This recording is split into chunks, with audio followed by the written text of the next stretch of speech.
talk about the iPhone 16e. So I've had time to digest this over the last, I don't know, afternoon, I guess. And I want to talk about the phone because I still think it's a ripoff, but I think this phone is important because it signifies the moment where Apple finally admitted that their customers are stupid and that they'll buy anything. They've never admitted that in the past, but I think that's what this product is for. Um, it's just interesting to me. So $599. And when you look around the landscape, what can you get for $599? You can get the Pixel 9 for $649. You can get the Motorola Razr Plus 2024 for $579. You can get a whole host of other phones around the $500 price bracket. Shoot, you can get the Pixel 8a for like $399 or something like that. And that's a fantastic phone, a much better offering than what you get here. And the thing is with the iPhone 16e, it doesn't come with a lot. And it's funny because Tim Cook and the Apple people say it's an incredible value. What is the incredible value you're getting here? You're getting a 6.1 inch screen that's 60 hertz, by the way. 60 hertz. Now, I fully expected that to happen. I mean, if the iPhone 16 at $800 has a 60 hertz screen, surely this one will too. So 60 hertz screen, and you get one camera on the back, which they say is a 2-in-1 camera. And only Apple could come up with this preposterousness because it's not a 2-in-1 camera. It's a 1-in-1 camera. They're trying to say that you can use it to shoot 2 times telephoto, basically. They're basically saying you can do a 2 times shot without really losing too much detail. Well, duh, that's what's called digital zoom. So they advertise a different focal length, and they say you can do that 2 times crop in and get near optical quality, which is the dumbest thing ever. And if anybody falls for that, you deserve what you get. But this is really dumb. To me, it's just like the thing where they say, oh, it has 19-hour all-day battery for your Apple Watch.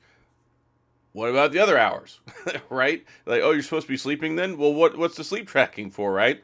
This is a whole nother level of stupidity, like just stacked on top of each other. So, anyway, we'll talk about this. You got the A18 chip. The A18 chip is fantastic, although it is downgraded. It doesn't have as many GPU cores as the iPhone 16 or the 16 Pro series. It has only 4 GPU cores instead of 5 or 6, which is not that big of a deal. I would expect some level of compromise at this price point. But the CPU itself, the underlying architecture, the speed, it should be the same. You should get pretty good results on most things. And I would say that it's supposed to be good for up to 7 years, but Apple's probably going to cut your knees out from under you at some point between now and then, just like they did with the iPhone 15 series, which they made effectively obsolete because, what? Apple Intelligence. Yes, so Apple Intelligence. Oh, you need 8 gigs of RAM with your phone? Darn, only our 15 Pro and Pro Max had that. Shucks, I guess nobody can. Oh my gosh, you mean they have to go buy new phones? Oh, that would be terrible. No, that's exactly the way they designed it. That's how they designed it. So apparently Apple thinks that their still not complete Apple Intelligence is a selling point. At least it's not so out in your face as it was initially, where it's like, oh, iPhone 16 powered by Apple Intelligence. Gotcha. Won't even be partially deployed for months. Yeah, that was the biggest sales gimmick in the world. But anyway, Apple Intelligence is here. Cool, whatever. You can do like some magic eraser stuff like we've had with the Pixel for what, 4 years now? You can get summaries on your emails and your notifications. Cool, that's what everybody wants. So most people still don't care about AI on phones. They really don't care about Apple Intelligence. And the Apple Intelligence rollout has been one of those botched, terrible launches of any service I've ever seen in my life. So it's not good. It really isn't, and it really doesn't even do a whole lot at this point. It's like in the infantile stages. But hey, the iPhone 16e is Apple Intelligence compatible. So they think that after they screwed you over and made your previous phone obsolete, that you're going to want to come back and spend $600 to get a phone that has less features than your previous phone, has one camera, has a terrible display with only 60 hertz refresh rate, doesn't have MagSafe, and has some experimental modem that they designed that's not going to be as good as the Qualcomm one and isn't going to support as much stuff. Like no millimeter wave. I don't even think it supports Wi-Fi 6E. So this is truly like a bottom of the barrel parts bin phone that they're trying to charge $600 for. Now, originally we thought we were going to get an upgrade. Whoop, caught that. I thought we were going to get an upgrade to the iPhone SE. This is not an upgrade to the iPhone SE. And it's not a value phone. It's not a budget phone. This phone, the only reason it exists is so that way they can try and get some more bottom of the barrel sales for people who don't want to spend more money. And apparently I need to explain this. Somebody thought that, I don't know. I don't know what they thought. But here's the thing. In the United States, typically the way people get phones is through a carrier. You go to T-Mobile, you go to AT&T, you go to Verizon, and they say, hey, we'll give you this phone for free with bill credits if you sign up for a 2 or 3 year agreement. Okay, cool. It's 0% interest. They give you free bill credits every month, and you just pay your monthly service. Like, you're going to have service anyway. So it's not like some people think you're getting ripped off because of that. I don't understand. Look, it's free.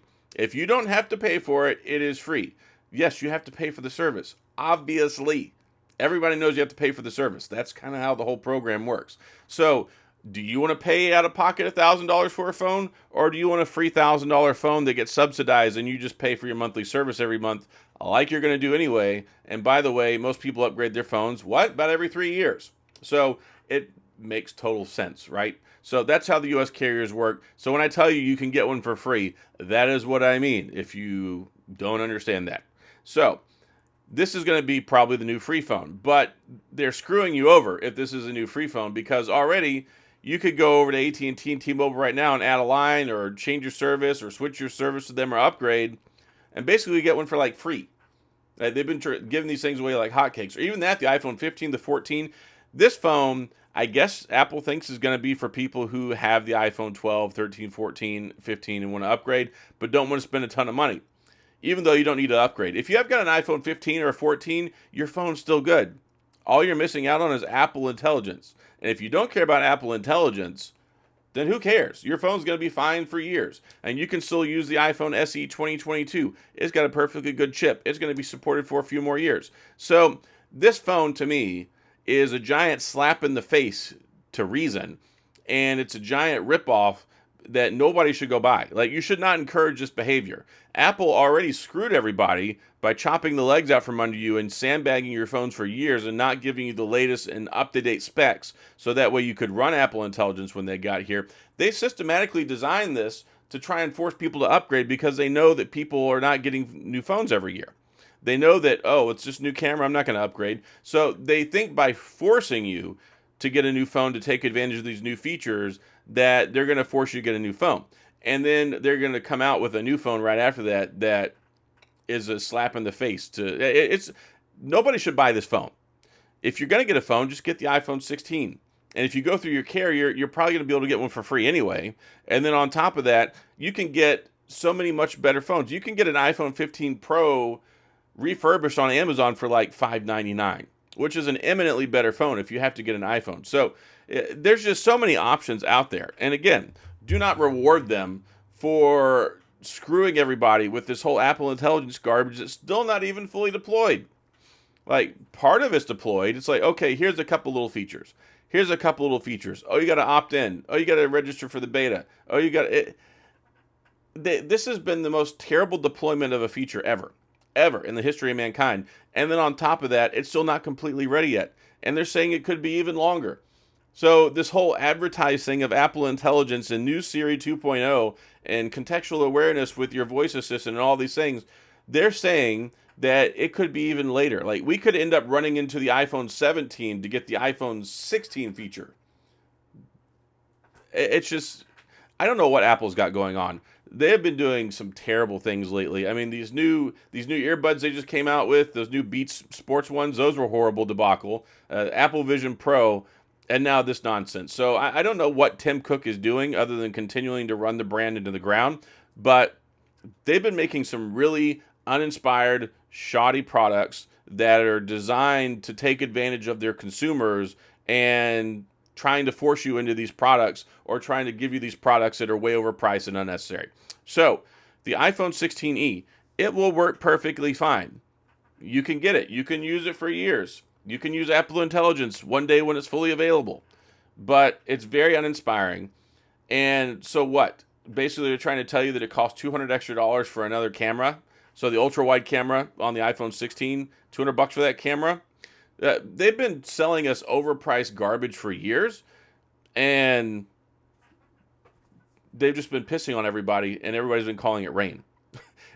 It's ridiculous to me that the iPhone 16 costs $800 and it has super slow charging. It still has a 60 hertz refresh rate screen. It still only has two cameras. It's like ridiculous. If you look at the competition, you can get phones that are so much better for $2, $3, $4, $5, $600 less.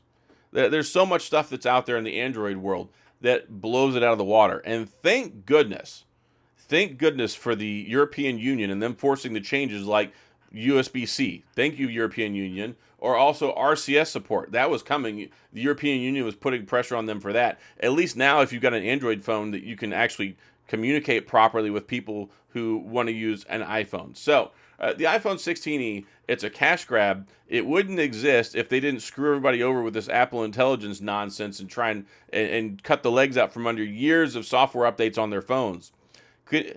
It's ridiculous to me that people are not upset about this. So you're telling me you got an iPhone 15 last year, not a 15 Pro, but a 15, a year-old phone, and it's already not getting this software update, which I am almost certain it can handle. But of course, you didn't need more than 4 gigabytes of RAM with the iPhone. You didn't need more than 2 gigabytes of RAM. You don't need this. You don't need that. Like all these things that you don't need and customers don't want is now coming back to bite you in the butt, and they're charging you more money for it and sending you back to the barrel to go get another phone. So I hope that this phone flops. And I hope that it teaches them a lesson, but it won't because they're like $1 trillion company, right? They say that, too big to fail, but I hope they fail at some point. They need to because really they don't have a whole lot in the way of competition, so they can continue to do this stuff. So the iPhone SE, if you still got one, this was not an upgrade. You're probably still going to be using your iPhone SE. If you have an iPhone 15, 14, 13, 12, don't buy this phone. You're doing yourself a disservice. And even with the 48 megapixel camera that's in there, they're not putting in all the latest and greatest software enhancements to make it as good as the camera on the 16 or the 16 Pro. It's basically like last iteration of the camera, and it doesn't get the new stuff. And of course, there's no camera action button. So this might actually be a good reason to upgrade. There's no camera control. I absolutely hate this stupid camera control that they added onto the phone. It is the dumbest thing ever, next to the iPhone 16e. So anyway, yeah, I'm sure the phone will be perfectly fine for people whoever the target market is. I don't even know who the target audience is for this phone, because as people say, it's not a budget phone, and it clearly isn't a budget phone. They have totally lost the plot on that. And Google and Samsung are not far behind. I mean, at least Samsung has the A series, and Google, their phone will be several $100s cheaper just a few months later. I dragged the Pixel 8a across the coals because it was way overpriced. It's way overpriced and too much like the Pixel 8, and I'm sure the Pixel 9 will be the same way. But at least with Pixel, within 2 or 3 months, it's going to be significantly reduced in price. Have you looked at the Apple webpage lately? They're still charging $429 for the iPhone SE. They're still charging $429.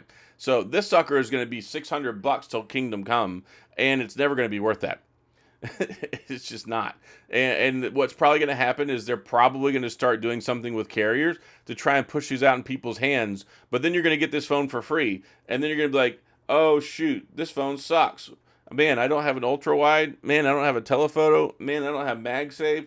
Man, I don't have a high refresh rate screen. Man, I don't have a good motor. Like, it's just going to add up. It's just going to keep adding up, and then people will be like, oh, well, now I got to get a new iPhone. I got to get a better iPhone. So then you're going to go spend more money.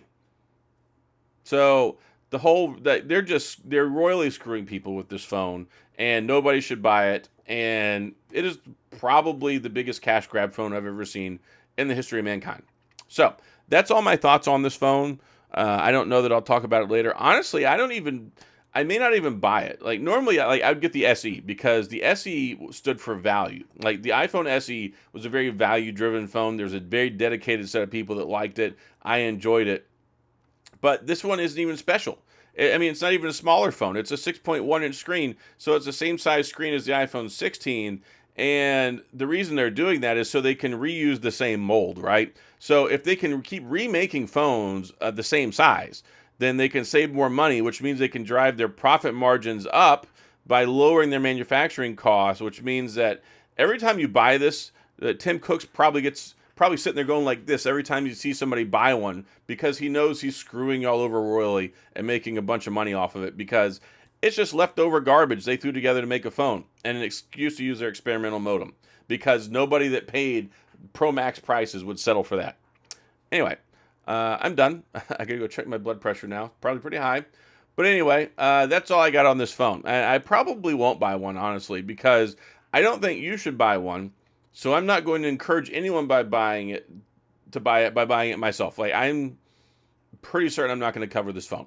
So that's my thoughts. If you have any questions, comments, gripes, concerns, complaints, all that stuff, please go to the comment section. I'll do my best to get back with you. If you enjoyed the video, please hit the like and the subscribe button and a little notification bell if you want updates when new videos come out. And as always, thanks for being here. I appreciate you watching, and I'll see you guys next time.